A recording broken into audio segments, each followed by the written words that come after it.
después de que arrestaron a Juan el Bautista, Jesús se fue a Galilea para predicar el Evangelio de Dios y decía: se ha cumplido el tiempo y el reino de Dios ya está cerca.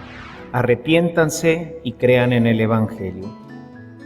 Caminaba Jesús por la orilla del lago de Galilea cuando vio a Simón y a su hermano Andrés echando las redes en el lago, pues eran pescadores.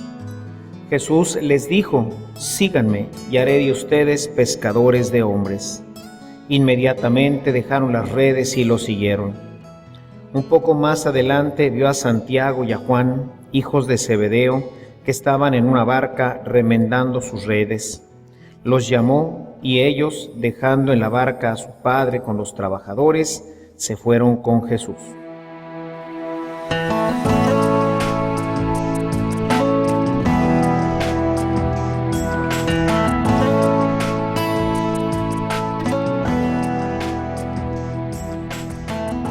Al inicio de nuestro ciclo, el inicio del Evangelio de Marcos nos presenta a Jesús invitándonos a la conversión. Conversión y mensajero, conversión y predicación son dos elementos que siempre vamos a ver unidos.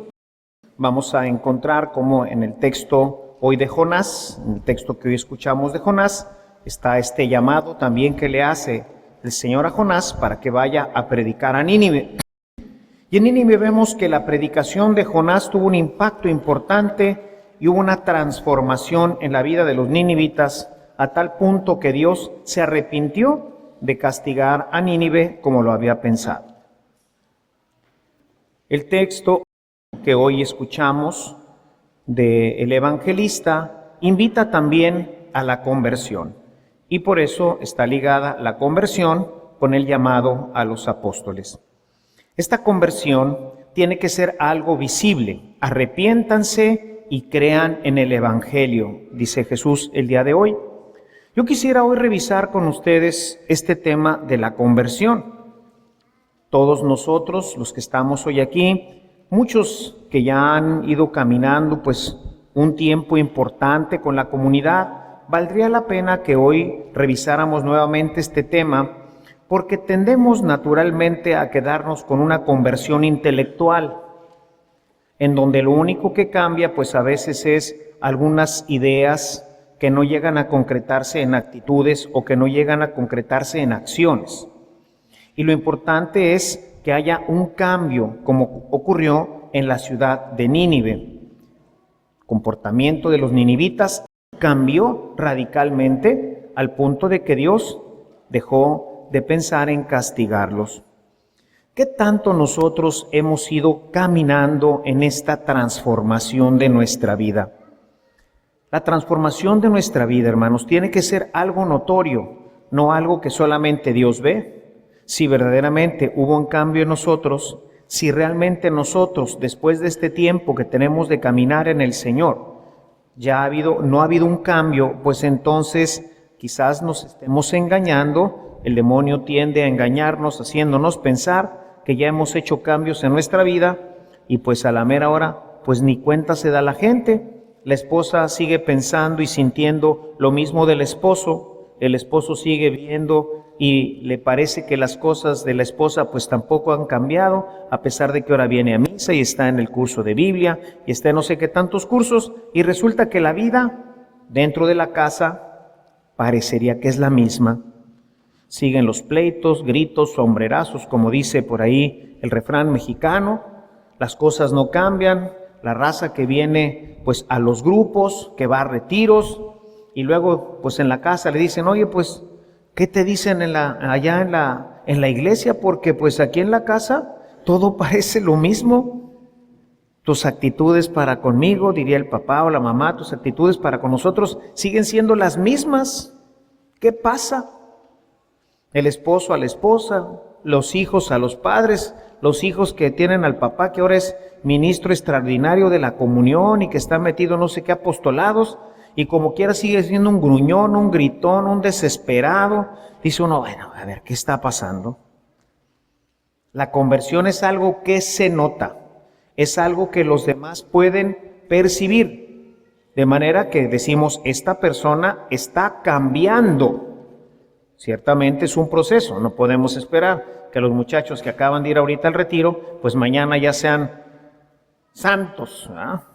Han empezado un camino pues de santidad. Algunos ya vendrán un poquito más acompañados, otros menos, pero bueno, han empezado un camino, pero ciertamente poco a poco se irá notando este cambio, un cambio en los pensamientos que luego se va a traducir en un cambio en sus actitudes y finalmente en un cambio en sus acciones. Debe de haber algo que la gente nota. Y esto lo podemos ver, pues, realmente claro dentro de muchos ejemplos en el Evangelio. Hoy quisiera presentarles algunos porque son de los cambios que nosotros podríamos o deberíamos de poder observar en la gente que empieza a participar en las diferentes actividades, en los diferentes apostolados de una parroquia. Si esto no se da, pues hermanos, se están haciendo guajes en el grupo en el que están. Para mí es muy triste cuando llegan a confesarse gentes y luego en la confesión pues sale que estuvieron en tal o en cual grupo, en tal o en cual coro, en tal o en cual parroquia, y ahí estuvieron por 5, 6, 7 años, pero nunca se convirtieron. Realmente nunca hubo un cambio en su vida, a pesar de que estaban en un grupo parroquial, a pesar de que estaban en un movimiento, este no les aportó los elementos necesarios para un cambio. El cristianismo se distingue porque es un estilo de vida que procede obviamente de una forma de pensar. Cambien su forma de pensar, dice San Pablo en su carta a los Romanos en el capítulo 12, para que cambie su modo de vivir. Si no cambian su modo de pensar, pues nunca va a cambiar su modo de vivir. Y ahí es en donde entra la predicación. Muchos de ustedes me han oído predicar por muchos años. ¿Qué tanto hemos cambiado? ¿Qué tanto nuestra vida refleja esa escucha del Evangelio? ¿Será que nuestra vida ha tenido este cambio tan dramático como ocurrió en Nínive? A tal punto de que en este pasaje que nos presenta la liturgia hoy, Dios decide no castigarlos. Y no quiero decir con esto que pues nos iban a castigar y que tenemos que hacer ciertos cambios. Muy probablemente mucha de la gente que está aquí no vive en pecado mortal, pero eso no quiere decir que haya a veces cambios importantes al interno de nuestro hogar, al interno de nuestra sociedad. No hacer cosas malas no quiere decir que hago cosas buenas, ¿no es cierto? Hay mucha gente que no hace cosas malas. De hecho, pues la gente cuando pues está la invitación para confesarse dice, pues ¿de qué me confieso, padre? No robo, no mato, no hago cosas malas. Y yo le pregunto, ¿y haces cosas buenas? Los pecados de omisión también pueden ser muy graves. Ver a una persona necesitada y pasar junto a ella y no hacer caridad puede costarnos el infierno. Podremos referir al caso del Epulón, de este hombre rico que teniendo a la puerta de su casa a Lázaro, un pobre hombre que no tenía ni qué comer, y pues nunca le agarró a patadas, dijo, quítate de aquí, perro, quítate, o le dijo algo, una grosería, o lo maldecía, no, simplemente nunca lo peló. Al final, ¿qué pasó? Se fue al infierno, ¿verdad? Entonces no basta no hacer cosas malas, hay que hacer cosas buenas. Y a veces nos quedamos en no hacer cosas malas. Qué bueno, hemos avanzado. Pero ahora tiene que notarse que hacemos ya cosas buenas, que ha habido un cambio verdadero en nuestra vida. Y bueno, pues yo quisiera hoy iniciar pensando en lo que nos dice el Evangelio de Mateo en el capítulo 23, en el verso 3. Los fariseos se sabían de memoria la Biblia, pero estaban convertidos, no tenían obras buenas. Hay gente que viene a los cursos, que viene a los movimientos como si fuera una escuela, a aprender cosas. Ahora ya me sé la Biblia de pe a pa, me sé todos los géneros literarios de la Biblia, etc. Pero su vida no cambia. Y entonces, ¿de qué le sirve todo lo que ha aprendido? Les voy a decir para qué sirve. Pues en el mejor de los casos, para nada. Ese es en el mejor de los casos. Porque muchas veces esto nos sirve, uno, como excusa.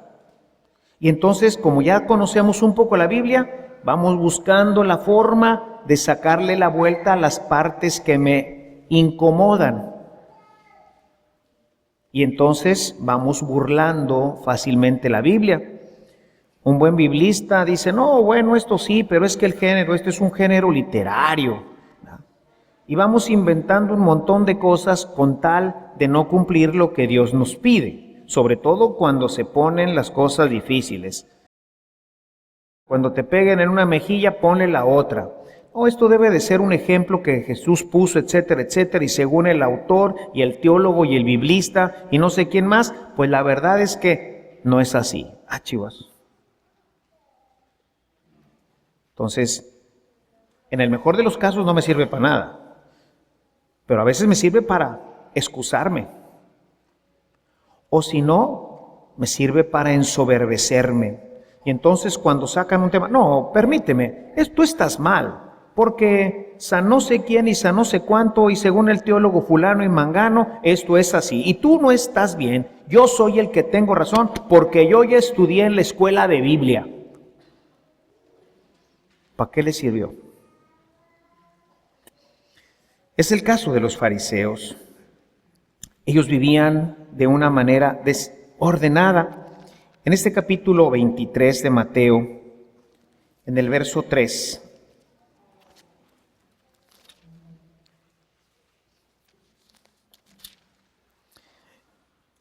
nos dice, por lo tanto, obedézcanlos ustedes y hagan todo lo que les digan, hablando de los fariseos, pero no sigan su ejemplo, porque ellos dicen una cosa y hacen otra. Tenemos maestros de Biblia buenísimos y hacen lo que predican. Los líderes de los grupos, buenos para predicar. Se saben la Biblia para atrás y para adelante, pero en su casa sus papás dicen, ay Carlitos, y no porque se llame Carlitos, ¿verdad? Oye, pues no que tú muy bueno aquí para predicar y te hablan de la parroquia y de aquí que allá, ya te vimos que andas en los retiros. Oye, pero aquí en tu casa se aplicaría ahí el refrán, ¿no? Candil de la calle y oscuridad de la casa, ¿verdad? Buenos en la parroquia, se la saben de tochas, pero en la casa, nada. Como los fariseos, no hay cambio. El Evangelio nos invita a un cambio, nos invita a cambiar nuestra mente. Eso que has estudiado para después predicarlo a tus hermanos, tienes que vivirlo. Y con esto, aquí tengo que hacer pues una referencia a mi persona. Padre, ¿y a poco usted vive todo lo que predica? Pues no. Por eso en muchos casos tienen que aplicarme también a mí este texto. Hagan lo que el Padre dice. ¿Por qué? Porque lo saco de aquí. Por eso nunca saco de ninguna otra parte, para que no digan, no, pues es que lo dijo el Padre, pero el Padre quién sabe cómo vive. Cálmense. Puede ser que muchas cosas, pues no puedo vivirlas como están aquí. Trato, no siempre me sale. Sin embargo, pues eso es lo que dice aquí. Hazlo, vívelo. Porque si no nos vamos convirtiendo en hipócritas. Imagínense el Padre aquí hablando de no sé qué tantas historias y luego que anduviera por ahí corriéndose. Bueno, siempre corren rumores de los padres de todo tipo, ¿verdad? Porque el demonio se encarga de eso y la gente también, ¿verdad? No, que si el padre, que si hizo, que si dijo, no hombre, lo vimos y lo oímos y... Yo les digo, ay, hechos, a ver, ¿dónde, cuándo, con quién? Sí, porque si no, es que dicen, ¿quién dice? No, es que por ahí dicen, ¿quién dice? No, pues es que me dijeron, ¿quién te dijo? Nombres. Rumores siempre va a haber, pero tiene que haber congruencia en nuestra vida. No puedo yo ser aquí un predicador y luego afuera un desorden. No puedo venir yo aquí a un grupo juvenil, incluso ser de los líderes y luego andar tirando tinta por toda la colonia. Imagínense nada más. O sea, hay que poner orden en nuestra vida. De cualquier manera, muchachos, lo que les digan sus líderes, háganlo, siempre y cuando esté referido a la palabra, ¿sí? Y si ven que tiran tinta por la colonia, no los imiten. Conversión implica cambio, transformación. Se tiene que notar, la gente tiene que notar que cambié. Mijito, desde que fuiste al grupo, eres mejor persona, eres un mejor estudiante. Amor, desde que fuiste a ese grupo, he visto cómo han cambiado tu relación con los niños. Verdaderamente estoy bien contento. Gracias a Dios que puso en tu camino este grupo porque has tenido un cambio bien padre. Desde que fuiste al cursillo, he visto cómo ha cambiado mi relación aquí contigo. Eres más amoroso, me tratas mejor. Ya no vas allá con el compadre Filemón, que siempre que iba regresabas como placa de tráiler. Dijo, ¿cómo? Sucio y hasta atrás. Entonces, no, qué bueno que te invitaron al cursillo, mi vida. Ha cambiado todo en nuestra casa. Tengo un buen amigo que lo conocí cuando yo era seminarista, cuando fui a hacer mi magisterio en una colonia que evito el nombre y todo para que no puedan encontrar a los implicados, ¿verdad? Sí, porque luego ya me he dado cuenta que dicen, oye, supe que hablaste de mí. ¿De ti? ¿Cuándo?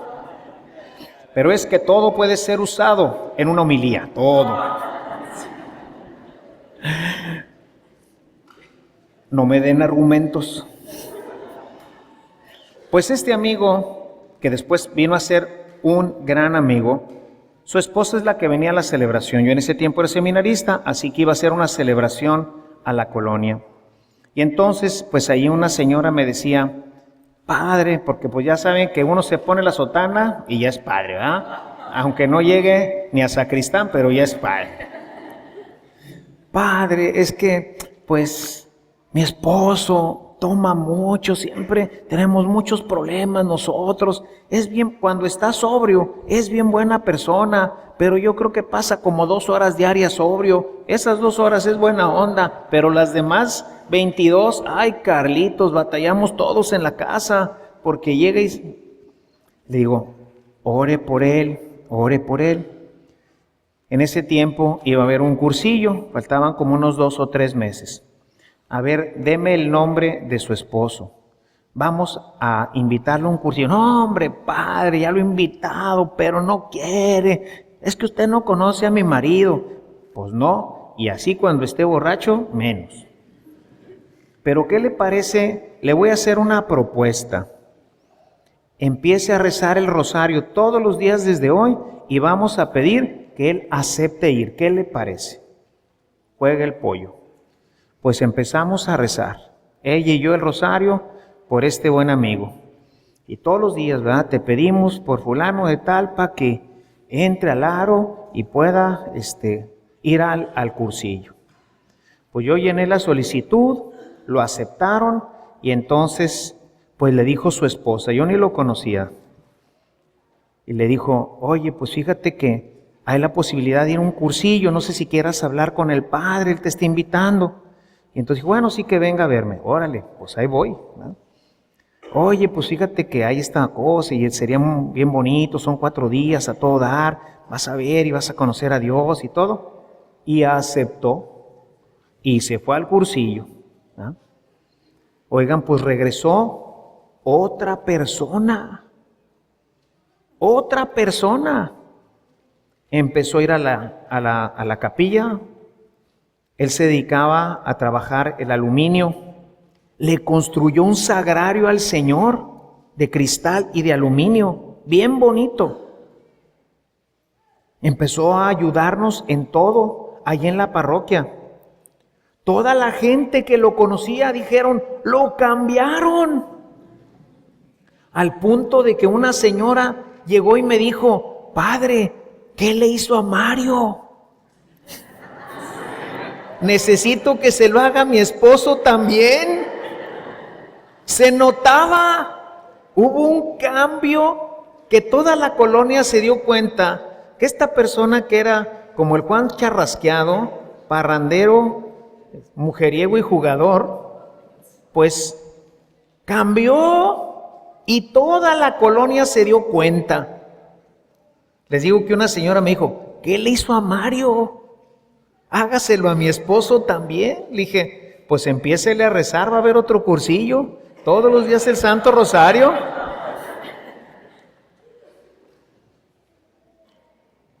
Se nota. Los fariseos se sabían toda la Biblia, pero no calentaban un café. Normalmente es muy común, especialmente entre nosotros los católicos, que tengamos este tipo de conversión aguadona, que pues somos muy entusiastas cuando venimos a misa o en el grupo, ¿no? Los carismáticos que gritan y saltan y levantan las manos, ¿no? Y luego en su casa siguen siendo los mismos barbajanes de siempre. O sea, son entusiastas, les gusta, pero la debilidad pues luego les lleva pues a andar en lugares donde no deben, a decir cosas que no deben, y la conversión se queda atorada de tal forma que dice uno, ¿y qué onda con él? Se quedó atorada la conversión, sí empezó su conversión. No se vayan a quedar a la mitad, sean como Mario, que todo mundo se da cuenta. Por eso dice Mateo 15, dice el Señor, Mateo 15:8, este pueblo me honra con sus labios, gloria a Dios, pero su corazón está lejos de mí. Gente que viene a la asamblea, gente que viene a misa, gente que está en grupos de oración, gente que está en grupos marianos y de todo tipo, y cuando viene se zumba el rosario aquí, pero en toda la semana no reza ni un Ave María. Sus papás nunca lo ven rezar. Hoy, este fin de semana, tuve un retiro con un grupo de los matrimonios que dirijo, y una de las señoras se acercó en un momento a darme un testimonio tan bonito. Me dijo que en una ocasión estaban conviviendo dos matrimonios de la comunidad y entonces los hijos que son más o menos de la misma edad, alrededor de 10, 11 años, uno de los chicos, el de la otra familia, le comentó al hijo de esta familia que me estaba dando el testimonio que tenía un amigo que tenía muchos problemas. A él quería mucho este amigo, pero que tenía muchos problemas en su casa y le empezó a platicar. Y entonces le dice, no sé qué hacer. Imagínense, dos chiquillos de 11 años, ¿verdad? 10, 11 años. Y el chiquillo otro, el hijo de esta familia, le dice, pues vamos a ponernos a orar por tu amigo. Vamos a ponernos a orar por tu amigo. Y entonces me dice la señora que ellos nunca tienen la costumbre, o no han tenido hasta ahorita la costumbre de orar en familia, que ella acostumbra a hacer su oración en el Santísimo todas las mañanas, pero que su esposo acostumbra en las noches orar y que su hijo lo ve con mucha frecuencia orando. Y dice, yo estoy seguro que esto es lo que motivó a mi hijo a decirle, vamos a orar por tu amigo. Se nota, hay cambios en nuestra vida. La gente empieza a darse cuenta, desde que entraste al grupo, ahora te veo rezando en las noches, ahora veo que has tomado una buena piedad mariana, Que el rosario no nomás lo traes colgado porque hoy es como parte de no sé cómo está el asunto. El otro día platicando con el padre Scott, que trabaja pues en una colonia con bastantes problemas, pues él me dice que todos los cholillos y la gente ahí que anda también pues metida en el tema de la droga, en pandillas, pues es como una especie de amuleto colgarse el rosario. No creen en nada, pero sienten que trayendo el rosario colgado, pues es como una protección, y entonces como que es una insignia ya para ellos, traer el rosario colgado, ¿no? No, pues ahora ya vi que te lo quitaste y que lo rezas, como la gente que me dice que si le bendigo el carro y también el rosario, le digo, pero no, ya va a colgar en el, ¿cómo se llama? En el retrovisor, porque ahí no sirve. El rosario sirve si lo traes en la mano y lo rezas. En el retrovisor se te va a hacer pedazos cuando choques. No, en la mano. Así sí se hace pedazo el retrovisor, pero pues el rosario no. Lo traes en la mano. Hay que rezarlo. Y si rezas, pues eso es lo que te va a proteger. Porque si no, estamos cayendo solamente en los amuletos, en la superstición. La conversión se nota. La conversión se nota. Hay algunos elementos que pues nos van reflejando este cambio de vida. Por ejemplo, la Magdalena. ¿Se acuerdan de la Magdalena del Evangelio? Nos dice el evangelista Lucas en el capítulo 8, los primeros 3 versículos. Ya he platicado un poco, no sé si recordarán un ejercicio que hicimos para ver quién es esta mujer Magdalena. Pero entre otras cosas nos dice aquí pues que era una prostituta y que de ella salieron 7 demonios. O sea que estaba, como dice un amigo, hasta la hernia de piojos. La pobrecita. Mal. Y ahora resulta que es de los discípulos. Y no solamente es de los discípulos, sino que es una súper amiguisísima de Jesús. Lo ama con todo su corazón y es la que va, la primera que va a la resurrección. Y esta mujer de la que salieron 7 demonios, es a la primera que le encarga la evangelización. ¿Qué húbole? ¿Se nota o no se nota? Claro que se nota. ¿La gente se da cuenta? Si no se da cuenta, hermanos, te estás haciendo loco. Si tu esposo no lo nota, pues quién sabe si estés cambiando. Si tus hijos, después de que vienes a la iglesia y todo este tema, y no lo notan, pues a lo mejor te estás haciendo loco. Si tus papás no lo notan, pues entonces quién sabe qué esté pasando. La conversión implica un cambio, como los ninivitas. Cambiaron su conducta y Dios se dio cuenta y entonces se arrepintió. La conversión exige cambio. Cuando Jesús dice arrepiéntanse y crean en el Evangelio, esto es una invitación a un cambio. El creer en el Evangelio, si no produce un cambio, pues entonces esa fe, como dirá Santiago, es una fe muerta. Otro caso, Zaqueo. En el capítulo 19, verso 8, los primeros versículos de este capítulo de Lucas nos hablan de la conversión de Zaqueo. ¿Qué hizo Zaqueo? Dijo, Señor, qué bárbaro, qué buena onda que viniste, me voy a convertir, ahora sí ya voy a ir al templo y me voy a portar muy bien y... No. Señor, no he sido muy honesto, la verdad, tú sabes. Así que le voy a dar la mitad de mis bienes a los pobres. Y si he defraudado algo a alguien, le voy a devolver 3 veces más lo que le quité. Ay, Carlitos, un cambio, ¿no? Cambió su manera de pensar. No se trata nada más de hacernos de golpe de pecho, ¿verdad? Ya me convertí y ahora soy un rezandero.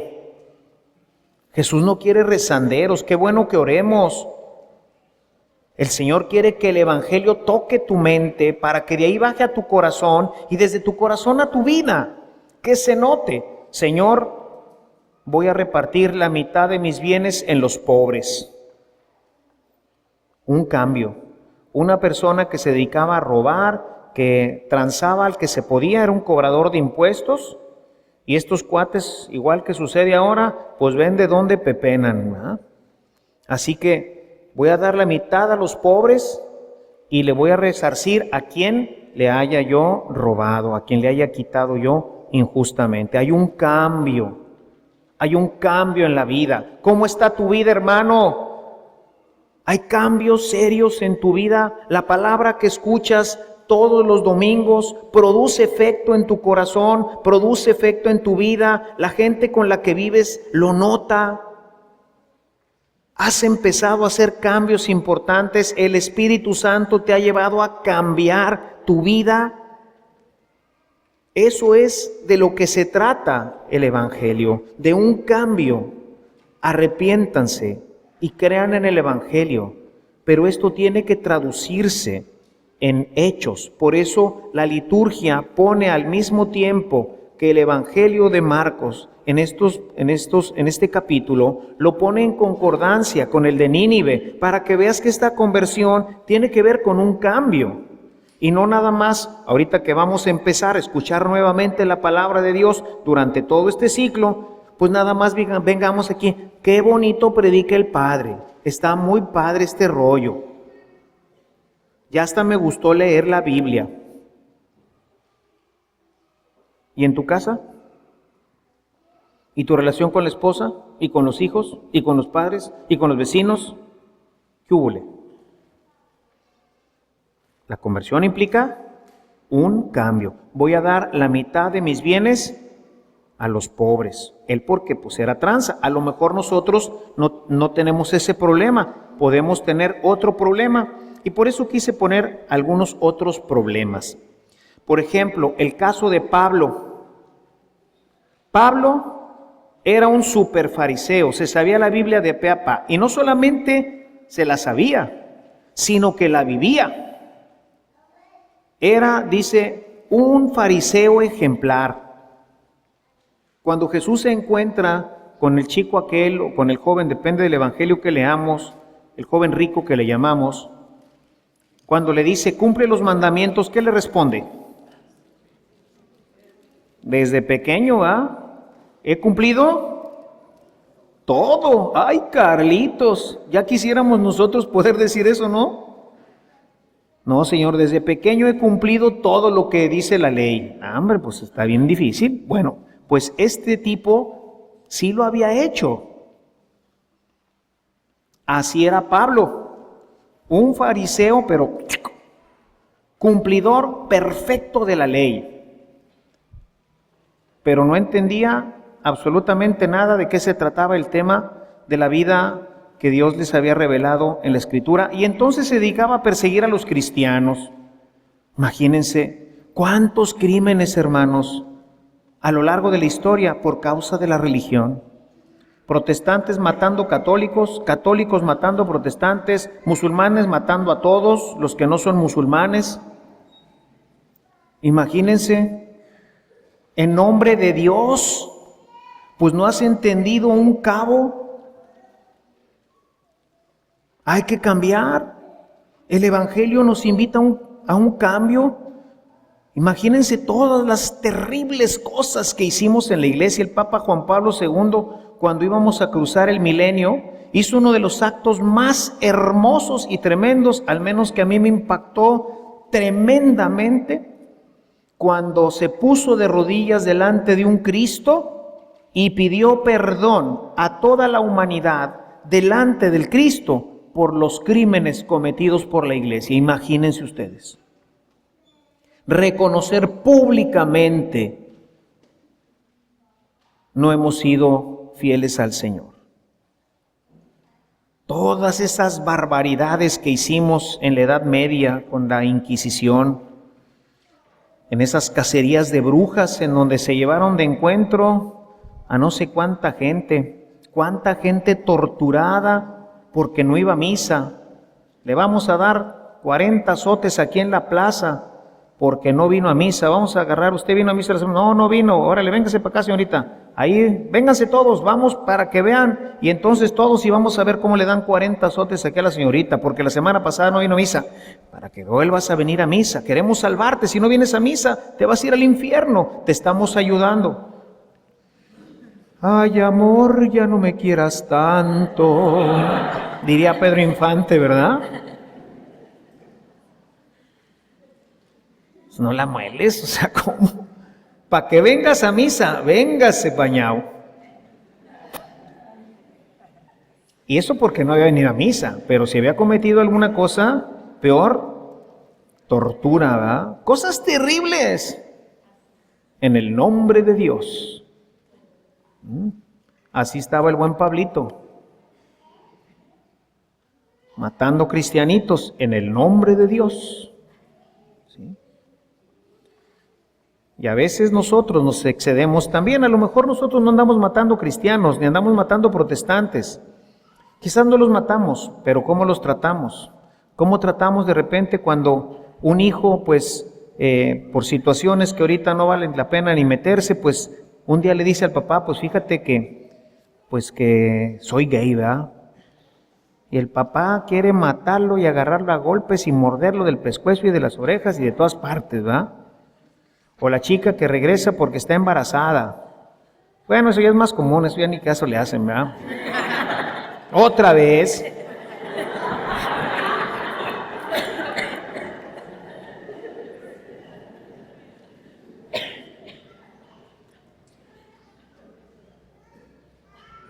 Quizás no hacemos estas guerras, pero hacemos otras guerras y tratamos injustamente a la gente. Hay que cambiar. Como Pablo. Gálatas 1, 22, 23 dice, quiero leerlo, vean lo que dice Gálatas, porque es un testimonio muy bonito este. Gálatas 1.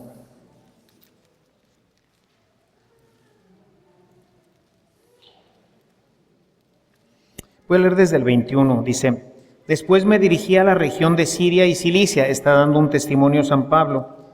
En cambio, los hermanos de las iglesias de Cristo que están en Judea no me conocían personalmente, solamente oían decir, el que antes nos perseguía anda ahora predicando el evangelio que en otro tiempo quería destruir. ¡Ay, Carlitos! Se le notaba, o sea, el rumor, el chisme es que que San Pablo, ¿verdad? Que San Pablo, que andaba matando a los cristianos, pues ahora resulta que lo predica. ¿Qué le pasó? Bueno, más adelante va a platicar su testimonio de Damasco. Tuvo un encuentro con Cristo que cambió su vida. Y la gente hablaba de esto. Antes nos perseguía y ahora predica el evangelio. Se nota. Antes era una persona intolerante con los protestantes, era una persona intolerante con aquellos que no comparten sus ideas, era una persona intolerante en la casa, era una persona intolerante en el trabajo. Y desde que fue al cursillo, desde que entró a Renovación, de que estuvo a Mariam, desde que entró a cualquier lugar, empezó a ir a la iglesia, empezó a orar, escuchó la palabra y desde entonces ahora es una persona no solamente tolerante, sino que se ha puesto ahora a favor de aquellos que antes insultaba, aquellos que antes perseguía. Y a lo mejor muchos de nosotros, hermanos, hemos sido de estos, y yo podría sumarme a uno de ellos. Intolerantes. El que no está de acuerdo con mi pensamiento está mal. Y si puedo, lo persigo y lo destruyo. Quizás no lo mato, pero las palabras a veces tienen un efecto peor que los golpes. Pablo cambió. En este sentido, mis papás un día me dijeron, ¿cómo has cambiado? Por mi intolerancia, con mis hermanos y con mi forma de pensar. Y todavía aquí tiene que trabajar mucho el Señor. Pero ha habido un cambio, al punto que mis papás, entre todas las cosas que a lo mejor no se notaban tanto, en eso un día me dijeron, ¿cómo has cambiado? Porque yo estaba discutiendo con mi papá y era bravo yo también como él, ¿verdad? Y ese día dejé que me ganara y le dije, tienes razón, papá. Mi papá se quedó de a 6, ¿verdad? ¿Cómo? Y luego me dijo, ¿cómo has cambiado? Se nota. Si no se nota, ay, Carlitos, quién sabe qué estés haciendo con tu Biblia, y quién sabe qué estés haciendo en el grupo, y quién sabe qué estés haciendo en la iglesia. Los ninivitas cambiaron y nosotros tenemos también que cambiar. Otro ejemplo, los efesios quemaron todos sus libros de magia. Hechos 19:19.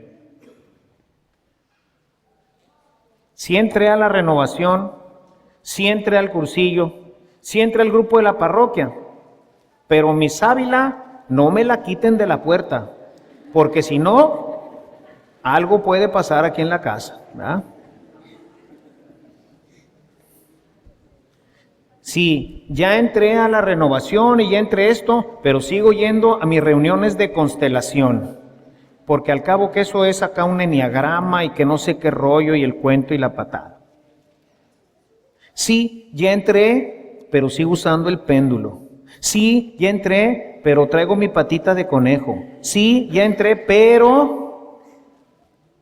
No. Los efesios, después de que escucharon, lean todo este capítulo 19 de Hechos. Cuando oyeron predicar a Pablo, fueron y buscaron todos sus libros. Miren nada más el tema. Hechos 19:19.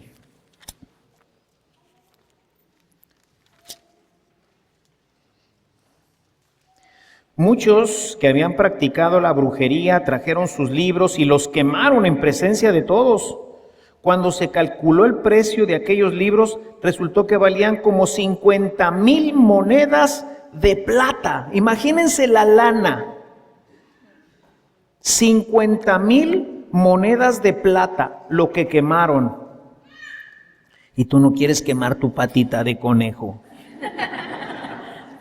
No quieres comprar tu mugre sábila que compraste por 8 pesos en el mercado. No quieres tirar el cuarzo que tienes ahí colgado en el pescuezo. Ah, pero eso sí, eres bien católico. No le fallas a la misa. Estás en un grupo de no sé qué ondas. Eres bien católico, pero fuiste y te tatuaste por aquí unos cuernos que parecen de esa persona que no queremos ni mencionar, ¿verdad? Pero bien católicos. No, que se note. Tienes que agarrar y sacar todas tus porquerías de la casa, libritos esotéricos, ouijas, libros del demonio, amuletos, sábilas, moños rojos. Todo eso hay que quemarlo. Y por cierto, el que tenga, tráigalo para quemarlo. Porque no me lo han de creer, hermanos, la cantidad de gente en la iglesia que tiene estas cosas en su casa. Es increíble que haya gente que viene a misa y después se va a ver a un cartomante por aquello de que el padre no tenga razón. Quiero comprobar. No, ¿cómo? Un cambio. Sacar todo ese mugrero. 50,000 monedas de plata. Un cambio. Imagínense deshacerse a alguien que le había costado, imagínense, 300 monedas de plata a su libro. Ay, Carlitos, irlo a tirar a la hoguera. Esa persona, dices, esta persona sí cambió, sí se la creo. Quemó 50,000 pesos ahí. O más, ¿cuánto vale una moneda de plata? Pues una lana, ¿va? Más de 2,000 pesos, una onza. Imagínense ustedes.